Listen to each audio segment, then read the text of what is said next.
Chapter 11, Quidditch. As they entered November, the weather turned very cold. The mountains around the school became icy gray and the lake like chilled steel. Every morning, the ground was covered in frost. Hagrid could be seen from the upstairs windows defrosting broomsticks on the Quidditch field, bundled up in a long moleskin overcoat, rabbit fur gloves, and enormous beaver skin boots. The Quidditch season had begun. On Saturday, Harry would be playing in his first match after weeks of training. Gryffindor versus Slytherin. If Gryffindor won, they would move up into second place in the house championship. Hardly anyone had seen Harry play because Wood had decided that as their secret weapon, Harry should be kept, well, secret. But the news that he was playing Seeker had leaked out somehow, and Harry didn't know which was worse, people telling him he'd be brilliant or people telling him they'd be running around underneath him holding a mattress. It was really lucky that Harry now had Hermione as a friend. He didn't know how he had gotten through all his homework without her, which with all the last-minute Quidditch practice Wood was making them do, She also lent him Quidditch Through the Ages, which turned out to be a very interesting read. Harry learned that there were 700 ways of committing a Quidditch foul, and that all of them had happened during a World Cup match in 1473, that Seekers were usually the smallest and fastest players, and the most serious Quidditch accidents seemed to happen to them, that although people rarely died playing Quidditch, referees had been known to vanish and turn up months later in the Sahara Desert. Hermione had become a bit more relaxed about breaking rules since Harry and Ron had saved her from the mountain troll, and she was much nicer for it. The day before Harry's first Quidditch match, the three of them were out in the freezing courtyard during break, and she had conjured them up a bright blue fire that could be carried around in a jam jar. They were standing with their backs to it, getting warm when Snape crossed the yard. Harry noticed at once that Snape was limping. Harry, Ron, and Hermione moved closer together to block the fire from view, but they were sure it wouldn't be allowed. Unfortunately, something about their guilty faces caught Snape's eye. He limped over. He hadn't seen the fire, but he seemed to be looking for a reason to tell him off anyway. "What's that you got there, Potter?" It was Quidditch Through the Ages. Harry showed him. "Library books are not to be taken outside the school," he said. "Give it to me. 5 points from Gryffindor." "He just made that rule up," Harry muttered angrily as Snape limped away. "Wondered what's wrong with his leg." "Don't know, but I hope it's really hurting him," said Ron bitterly. The Gryffindor common room was very noisy that evening. Harry, Ron, and Hermione sat together next to a window. "Here, Lucky, come here, bud." Hermione was checking Harry and Ron's charms homework for them. She would never let them copy "How will you learn?" but by asking her to read it through, they got their right answers anyway. Harry felt restless. He wanted Quidditch Through the Ages back to take his mind off the nerves of tomorrow. Come here. Sorry. Why would he be afraid of Snape? Getting up, he told Ron and Hermione he was going to ask Snape if he could have it. "Better you than me," they said together, but Harry had an idea that Snape wouldn't refuse if there were other teachers listening. He made his way down to the staff room and knocked. There was no answer. He knocked again. Nothing. Perhaps Snape had left the book in there. It was worth a try. He pushed the door ajar and peered inside, and a horrible scene met his eyes. Snape and Filch were inside alone. Snape was holding his robes above his knee.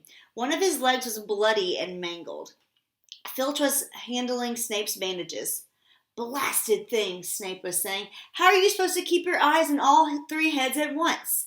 Harry tried to shut the door quietly, but "Potter!" Snape's face was twisted with fury as he dropped his robes quickly to hide his leg. Harry gulped. "I just wondered if I could have my book back. Get out! Out!" Harry left before Snape could take any more points from Gryffindor. He sprinted back upstairs. "Did you get it?" Ron asked as Harry joined them. "What's the matter?" In a low whisper, Harry told them what he'd seen. "You know what this means," he finished breathlessly. "He tried to get past that 3-headed dog at Halloween. That's where he was going when he saw them. He's after whatever it's guarding. And I bet my broomstick he let that troll in to make a diversion." Hermione's eyes were wide. "No, he wouldn't," she said. "I know he's not very nice, but he wouldn't try and steal something Dumbledore was keeping safe." Honestly, Hermione, you think all teachers are saints or something, snapped Ron. I'm with Harry. I wouldn't put anything past Snape. But what's he after? What's that dog guarding? Harry went to bed with his head buzzing with the same question. Neville was snoring loudly, but Harry couldn't sleep. He tried to empty his mind. He needed to sleep. He had to. He had his first Quidditch match in a few hours. But the expression on Snape's face when Harry had seen his leg wasn't easy to forget. Will you move your head, please? The next morning dawned very bright and cold. The great hall was full of the delicious smell of fried sausages and the cheerful chatter of everyone looking forward to a good Quidditch match. We gotta eat some breakfast. I don't want anything. Just a bit of toast, wheedled Hermione. I'm not hungry. Harry felt terrible. In an hour's time, he'd be walking onto the field. Harry, you need your strength, said Seamus Finnegan. Seekers are always the ones who get clobbered by the other team. Thanks, Seamus, said Harry, watching Seamus pile ketchup on his... He's stuck in the cord. Hold on. Lucky, will you just get out of the way? Sorry, guys. While Seamus piled ketchup on his sausages. Oh, me. By 11 o'clock, the whole school seemed to be out in the stands around the Quidditch pitch. Many students had binoculars. The seats might be raised high in the air, but it was still difficult to see what was going on sometimes. Ron and Hermione joined Neville, Seamus, and Dean, the West Ham fan, up in the top row. As a surprise for Harry, they had painted a large banner on one of the sheets Scabbers had ruined. It was Potter for president, and Dean, who was good at drawing, had done a large Gryffindor lion underneath. Then Hermione had performed a tricky little charm so that the paint flashed different colors. Meanwhile, in the locker room, Harry and the rest of the team were changing into their scarlet Quidditch robes. Slytherin would be playing in green. Wood cleared his throat for silence. Okay, men, he said. And women, said Chaser Angelina Johnson. And women, Wood agreed. This is it. The big one, said Fred Weasley. The one we've been all waiting for, said George. We know Oliver's speech by heart, Fred told Harry. We were on the team last year. Shut up, you two, said Wood. This is the best team Gryffindor's had in years. We're going to win. I know it. He glared at them all as if to say, or else. Right, it's time. Good luck, all of you. Harry followed Fred and George out of the locker room and, hoping his knees weren't going to give way, walked into the field to loud cheers. Madam Hooch was refereeing. She stood in the middle of the field waiting for the two teams, her broom in hand. Now, I want a nice fair game, all of you, she said, once they were all gathered around. Harry noticed that she seemed to be speaking particularly to the Slytherin captain Marcus Flint, a fifth year. Harry thought Flint looked as if he had some troll blood in him. Out of the corner of his eye, he saw the fluttering banner high above, flashing Potter for president over the crowd. His heart skipped. He felt braver. Mount your brooms, please. Harry clambered onto his Nimbus 2000. Madam Hooch gave a loud blast on her silver whistle. 15 brooms rose up high into the air. They were off. And the quaffle is taken immediately by Angelina Johnson of Gryffindor. What an excellent chaser that girl is, and rather attractive, too. Jordan! Sorry, Professor. The Weasley twins' friend, Lee Jordan, was doing the commentary for the match, closely watched by Professor McGonagall. And she's really belting along up there. A neat pass to Alicia Spinnet, a good friend of Oliver Wood's. Last year, only a reserve. Back to Johnson. And, no, the Slytherins have taken the quaffle. Slytherin Captain Marcus Flint gains a quaffle, and off he goes. Flint flying like an eagle up there. He's going to score. No, stopped by an excellent move by Gryffindor keeper Wood, and the Gryffindors take the quaffle. That's Chaser Katie Bell of Gryffindor there. Nice dive around Flint. Off up the field and, ouch! That must have hurt. Hitting the back of the head by a bludger. Quaffle taken by the Slytherins. That's Adrian Pusey speeding off toward the goalpost, but he's blocked by a second bludger, sent his way by Fred or George Weasley, can't tell which. Nice play by the Gryffindor beater. Anyway, and Johnson back in possession of the quaffle. A clear field ahead, and off she goes. She's really flying. Dodges a speeding bludger. The goalposts are ahead. Come on now, Angelina. Keeper Bletchley dives. Misses. Gryffindor scores! Gryffindor cheers filled the cold air with howls and moans from the Slytherins. Budge up there, move along. Hagrid! Ron and Hermione squeezed together to get Hagrid enough space to join them. Been watching from my hut, said Hagrid, patting a large pair of binoculars around his neck, but it isn't the same as being in the crowd. No sign of the snitch yet, huh? Nope, said Ron. Harry hasn't had much to do yet. Kept out of trouble, though. That's something, said Hagrid, raising his binoculars, peering skyward at the speck that was Harry. Way up above them, Harry was gliding over the game, squinting about for some sign of the snitch. This was part of his and Wood's game plan. Keep out of the way until you catch sight of the snitch, Wood had said. We don't want you attacked before you have to be. When Angelina had scored, Harry had done a couple of loop-de-loops to let off his feelings. Now he was back to staring around for the snitch. Once he caught sight of a flash of gold, but it was just a reflection from one of the Weasleys' wristwatches, and once a bludger decided to come pelting his way, more like a cannonball than anything, but Harry dodged it and Fred Weasley came chasing after it. All right there, Harry, he had time to yell as he beat the bludger furiously towards Marcus Flint. Slytherin in possession, Lee Jordan was saying. Chaser Pusey ducks 2 bludgers, 2 Weasleys and Chaser Bell, and speeds toward the... Wait a minute, was that the snitch? A murmur ran through the crowd as Adrian Pusey dropped the quaffle, too busy looking over his shoulder as the flash of gold that had passed his left ear. Harry saw it. In a great rush of excitement, he dived downward after the streak of gold. Slytherin seeker Terrence Higgs had seen it too. Neck and neck, they hurtled toward the snitch. All the chasers seemed to have forgotten what they were supposed to be doing as they hung in midair to watch. Harry was faster than Higgs. He could see the little round ball, wings fluttering, darting up ahead. He put on an extra spurt of speed. Wham! A roar of rage echoed from the Gryffindors below. Marcus Flint had blocked Harry on purpose, and Harry's broom spun off course, Harry holding on for dear life. Foul! Screamed the Gryffindors. Madam Hooch spoke angrily to Flint and then ordered a free shot at the goalpost for Gryffindor. But in all the confusion, of course, the golden snitch had disappeared from sight again. Down in the stands, Dean Thomas was yelling, Send him off, ref! Red card! What are you talking about, Dean? Said Ron. Red card, said Dean furiously. In soccer, you get shown the red card and you're out of the game. This isn't soccer, Dean, Ron reminded him. Hagrid, however, was on Dean's side. They ought to change the rules. Flint could have knocked Harry out of the air. Lee Jordan was finding it difficult not to take sides. So after that obvious and disgusting bit of cheating, Jordan, growled Professor McGonagall. I mean, after that open and revolting foul, Jordan, I'm warning you. All right. Flint nearly kills the Gryffindor seeker, which could happen to anyone, I'm sure. So a penalty to Gryffindor, taken by Spinnet, who puts it away, no trouble, and we continue playing. Gryffindor still in possession. It was as Harry dodged another bludger, which went spinning dangerously past his head, that it happened. His broom gave a sudden, frightening lurch. For a split second, he thought he was going to fall. He gripped the broom tightly with both his hands and knees. He had never felt anything like that. It happened again. It was as though the broom was trying to buck him off. But Nimbus 2000s did not suddenly decide to buck their riders off. Harry tried to turn back toward the Gryffindor goalpost. He had half a mind to ask Wood to call time out, and then he realized that his broom was completely out of his control.